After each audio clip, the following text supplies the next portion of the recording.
Africa's gift to its tribe. Homegrown Radio. Ekaya. My home. I love chicken and I know you do too. Why not just breed your own chickens, right? I'm Fezeka the Farmer from Homegrown Farm, and today I'm telling you why you should get into breeding your own chickens.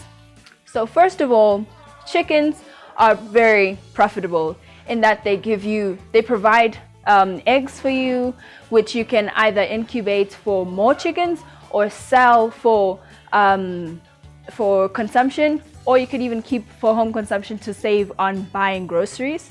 They provide you with meat, which is a healthy alternative to red meat. So chickens are white meat. It's also really tasty.